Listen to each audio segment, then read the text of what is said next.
you guys don't know, yes, the Bugatti has been crashed. On that chassis number of vehicle, they will not supply any component through a Bugatti dealership. And if you want to repair that properly, you can't do that in a garage. There's just a few places in the world with the right equipment and only a few people in the world with the right training to be able to do that.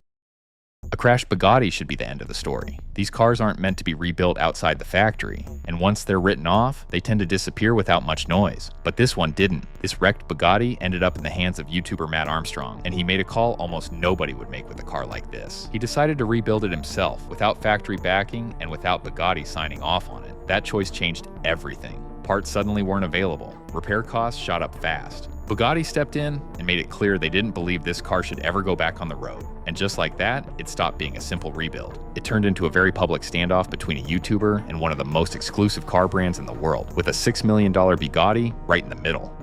Mat Armstrong wasn't some random YouTuber who stumbled into this. Rebuilding wrecked cars is literally what built his channel. Over the years, he's taken on everything from everyday BMWs to high-strung Lamborghinis, tearing them down, fixing what everyone else wrote off, and putting them back on the road. That hands-on approach, mixed with a calm, problem-solving mindset, turned him into a familiar name in the car world. Millions of people watch his videos not just for the cars, but to see if something that looks completely finished can actually be saved. So when news started circulating that a rare Bugatti Chiron Sport had been wrecked and was effectively headed for the scrap pile, Armstrong didn't see a dead end. He saw the biggest challenge of his career, a chance to do something no one had really attempted on YouTube before. What he didn't expect was that this rebuild would put him on a direct collision course with Bugatti itself. The car at the center of it all was no ordinary vehicle. It was a Bugatti Chiron Sport, one of just 60 ever made. When new, it carried a price tag of around $3.6 million.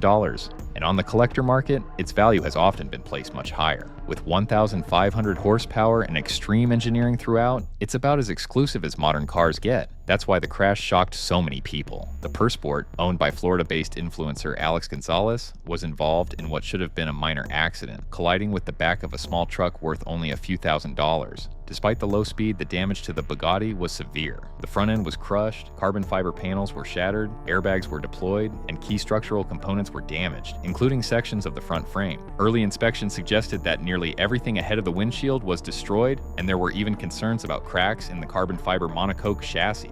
Both headlights were gone, the signature horseshoe grille was destroyed, and the repair list quickly became overwhelming. In a car like this, even limited damage comes at an extreme cost. An initial estimate put the parts bill alone at roughly $1.7 million. Faced with the cost and complexity of a proper repair, the insurance company declared the car a total loss. The Chiron Sport was given a salvage title and sent to a Copart auction, effectively written off. For many enthusiasts, it was a sobering moment, with the realization that only 59 Sports were now left in active circulation. If the story had ended with a totaled Bugatti sitting in a salvage yard, it would already be dramatic. But that wasn't the end of it. Things escalated when Bugatti themselves stepped in. After the crash, Bugatti sent a factory technician from Molsheim to inspect the car. The conclusion was clear. The damage was considered too severe, and repairing the car outside factory control was deemed unsafe. Soon after, Bugatti locked the car's VIN in their system. That decision meant no authorized dealer or service center could sell official Bugatti parts for this specific Chiron. In simple terms, the car was blacklisted. Without access to genuine parts, rebuilding it through normal channels became almost impossible.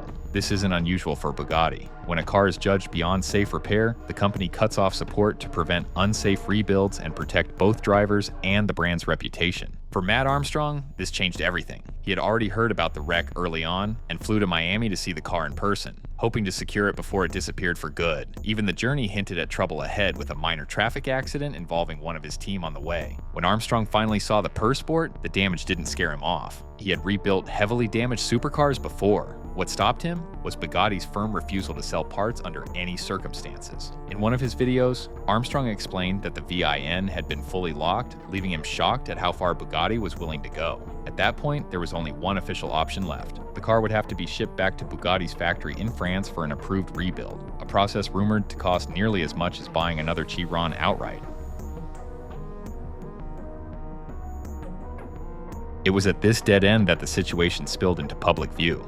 Frustrated by Bugatti's refusal to supply parts and unwilling to send the car back to France, when the car's owner, Alex Gonzalez, took matters to social media. Frustrated by Bugatti's refusal to cooperate, Alex posted an ultimatum on Instagram, giving the company 24 hours to unblacklist the car, or he would attempt to 3D print the required parts himself. The post spread quickly and poured fuel on an already heated debate. Some people saw it as a bold stand for owner rights and the DIY spirit. Others questioned whether it was reckless to even suggest recreating parts for a multi-million-dollar hypercar. Either way, the story moved from forums and YouTube comments into the wider public spotlight. The response came faster than anyone expected, and it came from the top. Mat Armstrong, CEO of Bugatti Rimac, personally reached out to Alex through direct messages after seeing the post. He pushed for a calmer resolution and opened a direct line of communication. Shortly after, it emerged that Bugatti was willing to unblacklist the car and discuss a proper path forward. This led to serious talks behind the scenes. Bugatti's position remained clear. If the car was going to be repaired, they wanted it handled through their own process, with the Persport sent back to France. In the conversation shown on camera, Matt and Alex described two different figures. The first number discussed was around $1.7 million.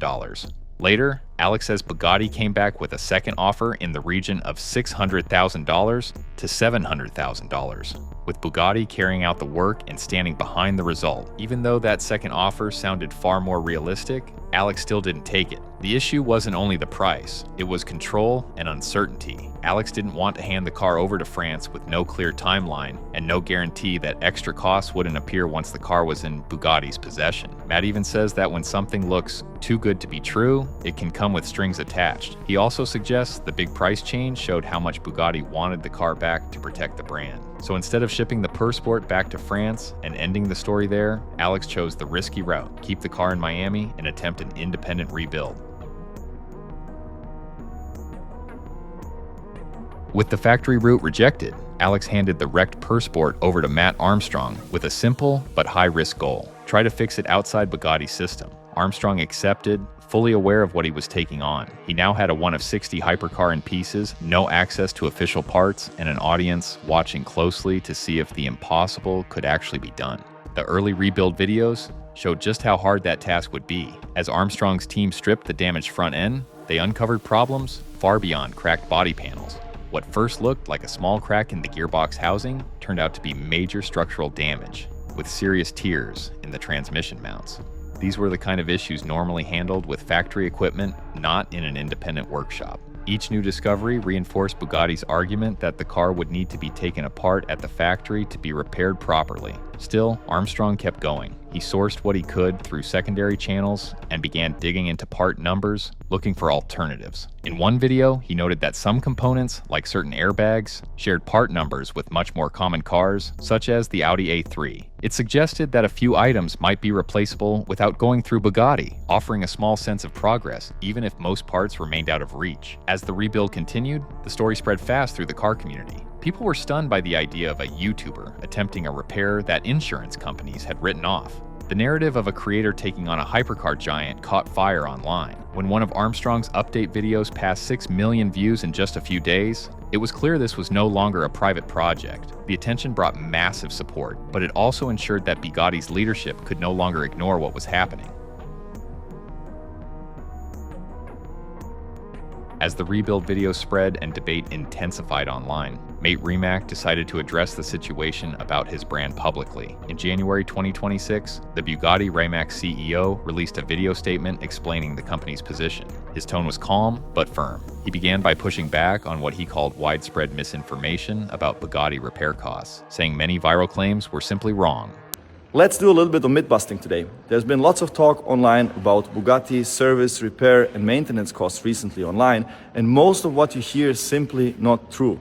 One example involved Chiron's headlights. Online figures had put the cost at 150,000 euros, but Rimac clarified the real number was closer to 50,000 euros. Still extremely expensive, but far from the exaggerated claims circulating online. He explained that these prices reflect the reality of building parts for a car produced in tiny numbers, with massive engineering costs spread across very few vehicles. Just an example, there's online stories about Bugatti headlights being 150,000 per pair, but it's not the case. It's actually 25,000 per headlight, so 50,000 for the full front system. Rimac then focused on the core issue: safety. Addressing the idea of using non-factory or repurposed components, he said it was not a realistic solution. The guys recognized that some of the part numbers of the airbag module in the Chiron has the same numbers, not all of them, like an Audi module, and that it could physically fit.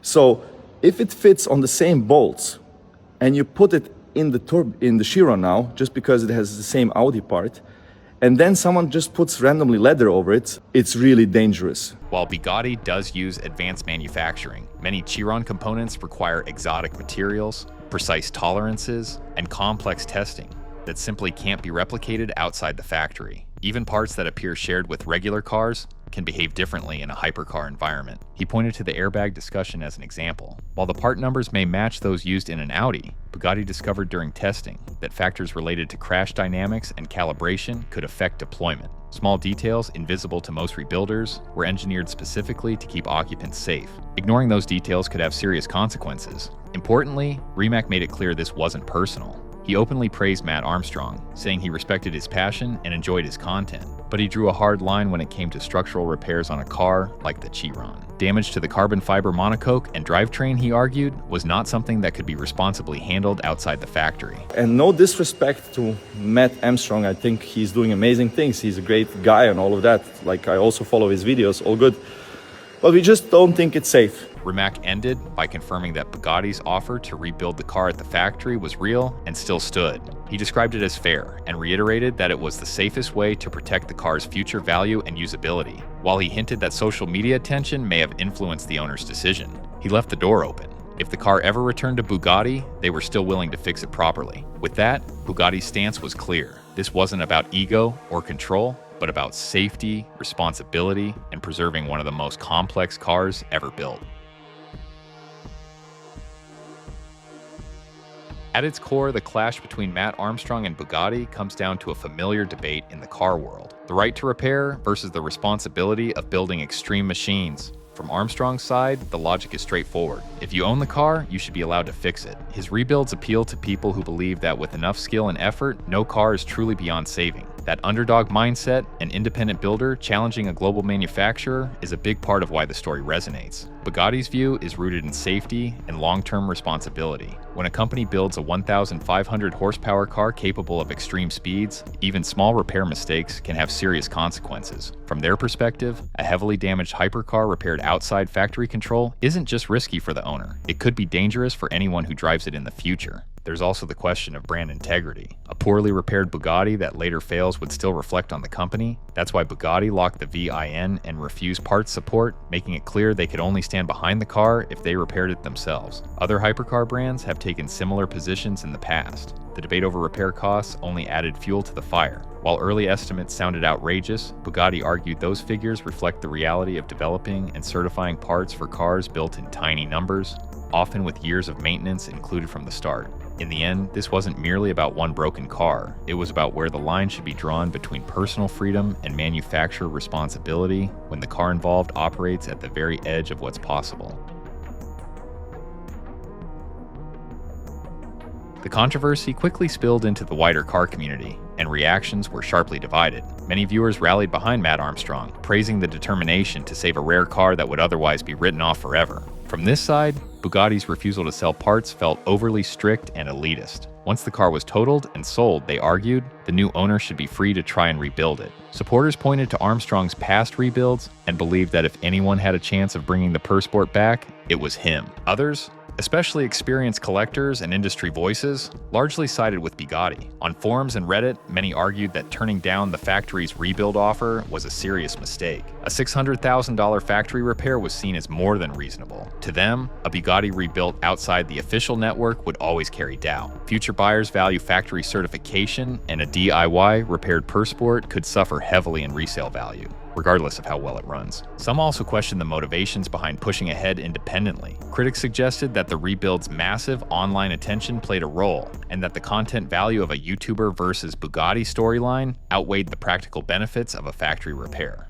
While the project brought huge visibility, it also attracted skepticism and concern from purists who worried the car could become a warning example rather than a success story. The community remains split. If Armstrong succeeds, it could challenge how manufacturers deal with skilled independent builders. If it fails, it may only reinforce Bugatti's argument that some cars are simply too complex and too valuable to be repaired outside the factory. For now, the story is still unfinished. The Bugatti Chiron Sport sits in pieces, and no one knows how it will ultimately end. Mat Armstrong continues the rebuild, and every update pulls viewers back in with the same question: can this car actually be saved without Bugatti's help? Even Armstrong has admitted this is the toughest project of his career. Progress comes in small steps, setbacks arrive just as fast, and without factory support, the odds remain stacked against him. Bugatti's position hasn't changed. As CEO, Mat Armstrong has made clear, the company is still willing to repair the car properly at the factory, but it won't compromise on safety by supplying parts for an independent rebuild.